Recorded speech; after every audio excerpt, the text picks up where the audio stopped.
আজ রান্না করব চাইনিজ ভেজিটেবল। সেজন্য আমি নিয়ে নিয়েছি এখানে দু রকমের সবজি। এখানে আছে গাজর এবং পেঁপে, তার সাথে আছে এখানে মুরগির মাংস ছোট করে কুচি করে নেওয়া, একটু পানি লাগবে, লবণ লাগবে, সয়া সস লাগবে, গোলমরিচ গুঁড়ো, এবং এখানে আছে কর্নফ্লাওয়ার মেশানো পানি, আদা রসুন কুচি, কাঁচামরিচ এবং পেঁয়াজ।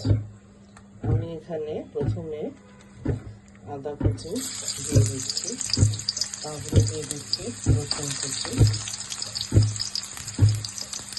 এবং তারপরে দিয়ে দিচ্ছি কিছু কাঁচামরিচ।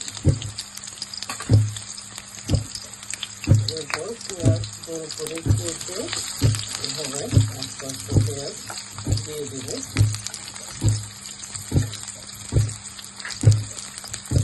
এখন আমি দিয়ে দিচ্ছি এখানে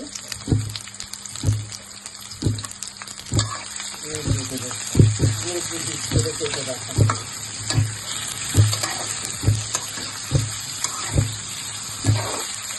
এখন আমি এখানে সবজি সবগুলো ঢেলে দিচ্ছি।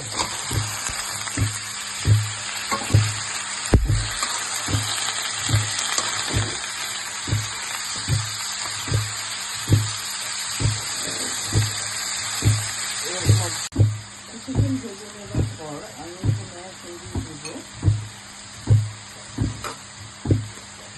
কর্নফ্লাওয়ার মিশ্রিত পানি।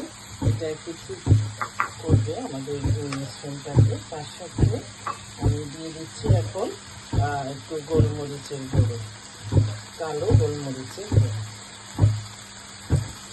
সামান্য একটু লবণ। লবণটা একটু দিতে হবে কারণ যেহেতু আমি এখানে সয়া সসে দিব, সয়া সসের কারণে এমনিতেও একটু সল্টেড হয়ে যাবে। এবং সামান্য একটু পানি সেদ্ধ হওয়ার জন্য অ্যাড করে নেব।